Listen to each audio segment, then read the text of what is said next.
ونستغفره ونؤمن به ونتوكل عليه ونعوذ بالله من شرور أنفسنا ومن سيئات أعمالنا من يهده الله فلا مضل له ومن يضلله فلا هادي له ونشهد أن لا إله إلا الله وحده لا شريك له ونشهد أن سيدنا ومولانا محمدا عبده ورسوله صلى الله تعالى عليه وعلى آله وأصحابه وبارك وسلم تسليما كثيرا. أعوذ بالله من الشيطان الرجيم. بسم الله الرحمن الرحيم. ألف لام را تلك آيات الكتاب المبين. إنا أنزلناه قرآنا عربيا لعلكم تعقلون. نحن نقص عليك أحسن القصص بما أوحينا إليك هذا القرآن وإن كنت من قبله لمن الغافلين. بزرگان محترم، برادران عزیز، اللہ سبحانہ و تعالی کے فضل و کرم سے اور محض اللہ سبحانہ و تعالی کی توفیق اور عنایت سے، صرف انہی کی توفیق اور عنایت سے آج سورہ یوسف کا آغاز کر رہے ہیں. یہ درس ایسا تو نہیں ہوتا کہ اس کو عالمانہ درس قرار دیا جائے، نہ ہی اس میں ہم عربی کی تحقیق کرتے ہیں اور نہ ہی جو بہت گہرے عالمانہ مسائل ہیں ان کی تفتیش اور تنقیح کرتے ہیں. اس درس کا مطلب بس ایک ہی ہے، وہ یہ کہ قرآن کریم سے ہمیں تھوڑا سا جڑنا نصیب ہو جائے اور قرآن کریم کے الفاظ میں جو واضح ہدایات ہمارے لیے ہیں وہ ہمیں معلوم ہو جائے اور پھر اللہ سبحانہ و تعالی توفیق عطا فرمائے تو ان پر عمل بھی نصیب ہو جائے. علماء نے فرمایا علم ہر حال میں بابرکت ہے. علم ہر حال میں بابرکت ہے. یا تو اس سے عمل کی توفیق ہو جاتی ہے، اگر عمل کی توفیق ہو جائے تو پھر تو کیا بات ہے، عالم باعمل سے بلند مرتبہ کوئی بھی نہیں ہوتا. اور اگر عمل کی توفیق نہ بھی ہو تو کم از کم ایک شرمندگی ہر وقت ضرور رہتی ہے کہ اس بات پر عمل نہیں کیا، اس بات پر عمل نہیں کیا. جس کو علم ہی نہیں ہے وہ تو جنگل کا بیل ہے، گھومتا پھر رہا ہے، اسے پتہ ہی نہیں ہے. جب تک پکڑ میں نہیں آ رہا دوسروں کو سینگ مار رہا ہے، جب پکڑ میں آ گیا تو مارا گیا. نہ اسے کھلنے کا پتہ تھا نہ پکڑے جانے کا پتہ چلا.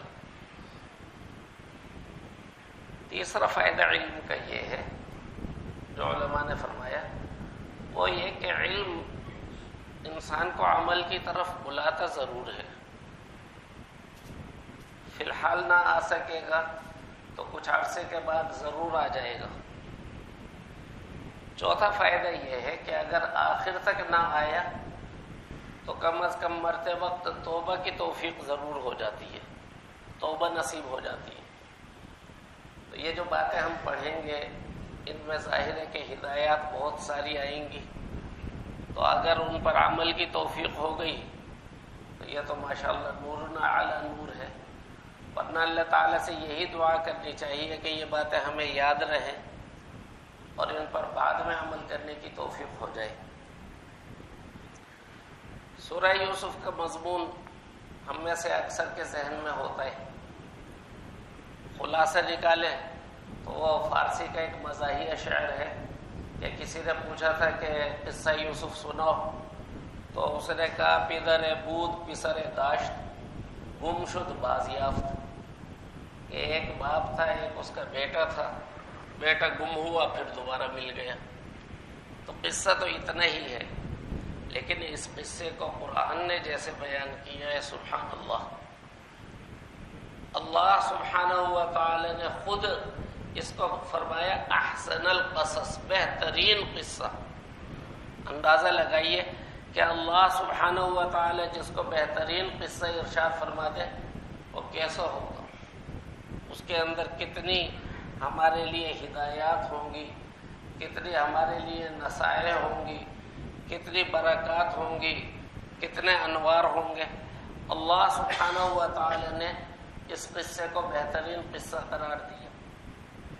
پھر اس قصے کے اندر انسانی نفسیات کی بڑی پردے کھلتی ہیں، آدمی حیران ہو جاتا ہے، بھائی ہے دشمن بن گئے،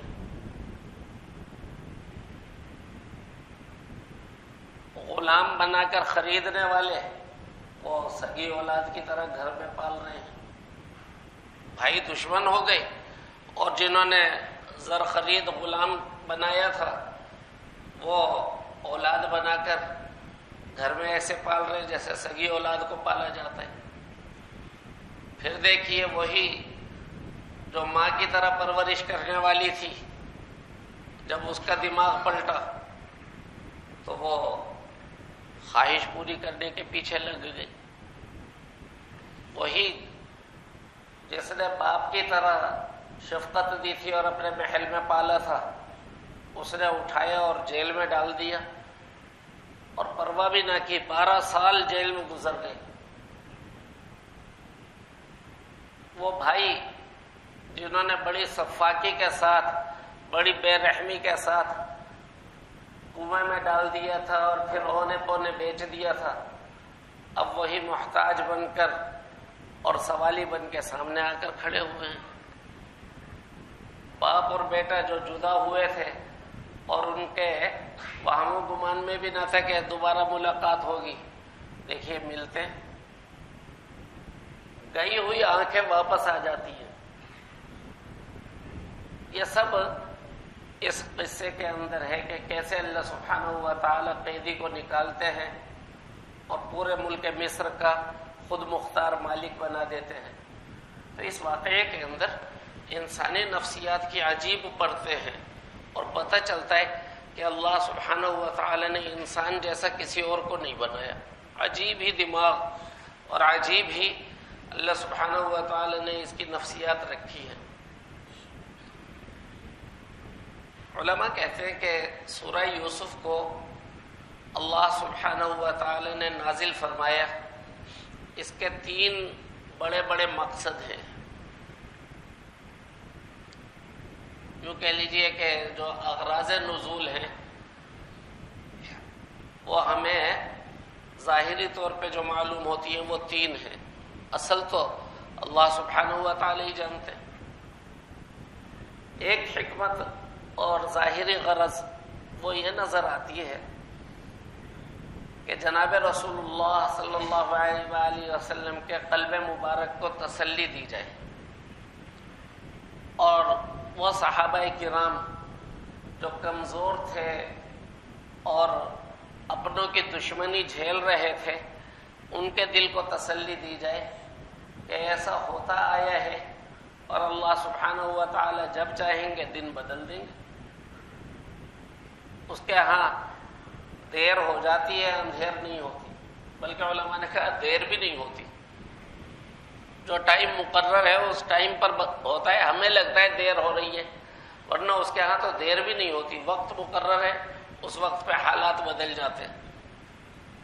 تو تسلی دی جا رہی ہے کہ اپنی کمزوری اور بے بسی سے پریشان مت ہونا، حالات ہمارے ہاتھ میں ہیں، اللہ سبحانہ و تعالی تمام نقشوں کے مالک ہیں، جب چاہتے نقشہ بدل دیتے۔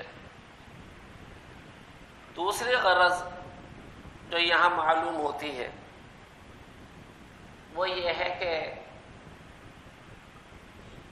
بنی اسرائیل کی طرف سے آنے والے ایک سوال کا جواب دیا جائے۔ مکہ مکرمہ میں یہ صورت نازل ہوئی، مکہ مکرمہ میں تو یہودی نہیں تھے، لیکن یہودیوں کے تعلقات ضرور تھے۔ تو انہیں جب پتہ چلا کہ ایک شخص نے نبوت کا دعویٰ کیا ہے تو انہوں نے کہا ٹھیک ہے، پھر اس سے یہ پوچھو کہ فرعون ہوتا تھا مصر میں اور بنی اسرائیل کا تو وطن فلسطین تھا، تو یہ فلسطین سے مصر کیسے پہنچ گئے اور فرعون نے ان کو غلام کیسے بنا لیا؟ یہ بات بالکل مشہور و معروف تھی کہ بنی اسرائیل کا وطن تو بیت المقدس اور اس کے ارد گرد کے علاقے ہیں جن کو اس زمانے میں شام کہا جاتا تھا، اب انہی علاقوں کو اردن اور فلسطین کہا جاتا ہے۔ تو ان کا تو وطن یہ تھا، یہ یہاں سے مصر کیسے پہنچ گئے، فرعون نے ان کو غلام کیسے بنا لیا؟ اور یہ بڑا سوال ہے کہ حضرت موسیٰ علیہ السلام کا مصر میں فرعون سے جو مکالمہ، معارضہ، مقابلہ ہوا تو اس کی کیفیت کیا بنی کہ کیسے بنی اسرائیل مصر میں آئے اور غلام بن گئے؟ تو یہ سورہ مبارکہ اس کا بھی جواب دیتی ہے، اور اس جواب کے ضمن میں حضور اکرم صلی اللہ علیہ وآلہ وسلم کے سچے پیغمبر ہونے کی بھی بڑی دلیل ہے کہ نبی امی جنہوں نے کسی سے نہیں پڑھا، کوئی انسان نہیں کہہ سکتا کہ میں نے انہیں پڑھایا، وہ ایسی مستند تاریخ بیان کر رہے ہیں اور ایسے واقعات بیان فرما رہے ہیں کہ جن کا کسی کو علم نہیں، بلکہ حضور صلی اللہ علیہ وآلہ وسلم کے بارے میں بھی فرمایا جا رہا ہے وَإِن كُنْتَ مِن قَبْلِهِ لَمِنَ الْغَافِلِينَ، جبکہ تم اس سے پہلے اس واقعے سے بالکل بے خبر تھے، تو نبوت کی دلیل بھی ہو گئی۔ تیسری جو غرض ہے اس میں وہ ہمارے لیے ہے کہ اس احسن القصص میں ہمارے لیے بہت ساری ہدایات ہیں، نصائح ہیں کہ ان کو پڑھتے ہیں تو ایمان تازہ ہوتا ہے، دل کی آنکھیں کھلتی ہیں اور اللہ سبحانہ و تعالی کی قدرت کے عجیب مناظر سامنے آتے ہیں، ایمان بھی مضبوط ہوتا ہے۔ تو یہ سب کچھ اس سورہ مبارکہ میں موجود ہے۔ اللہ سبحانہ و تعالی نے ارشاد فرمایا الف لام را تلک آیات الکتاب المبین۔ الف لام را یعنی الف لام را، اللہ تعالی ہی بہتر جانتے ہیں کہ ان سے ان کی کیا مراد ہے، اور اس معاملے میں جتنا بھی غور و فکر کر لیں، جتنی بھی تحقیق کر لیں، جتنا بھی زور لگا لیں، آخر میں سب زور لگانے والے یہی کہتے ہیں کہ اللہ ہی کو معلوم ہے کہ ان الفاظ سے اس کی مبارک مراد کیا ہے۔ تلک آیات الکتاب المبین، یہ آیتیں ہیں اس کتاب کی جو حق واضح کرنے والی ہے۔ انا انزلناہ قرآنا عربیا لعلکم تعقلون، ہم نے اس کو ایسا قرآن بنا کر اتارا ہے جو عربی زبان میں ہے تاکہ تم سمجھ سکو۔ حضور اکرم صلی اللہ علیہ وآلہ وسلم پر نازل ہوا اور حضور اکرم صلی اللہ علیہ وآلہ وسلم نے اپنے ارد گرد رہنے والوں کو، اہل مکہ کو، قریش کو اور دیگر قبیلوں کو قرآن سنایا۔ وہ سب کے سب عرب تھے۔ جب وہ سب کے سب عرب تھے تو یہ تو نہیں ہو سکتا تھا کہ قرآن نازل ہوتا کسی اور زبان میں، جس زبان کے بولنے والے تھے اسی زبان میں قرآن نازل کیا گیا لعلکم تعقلون، تاکہ تم سمجھ سکو۔ میرے دوستو، ہم سب کے لیے اس میں نصیحت ہے کہ اللہ نے قرآن اس لیے نازل کیا ہے تاکہ ہم سمجھیں، قرآن اس لیے نازل کیا ہے تاکہ ہم سمجھیں۔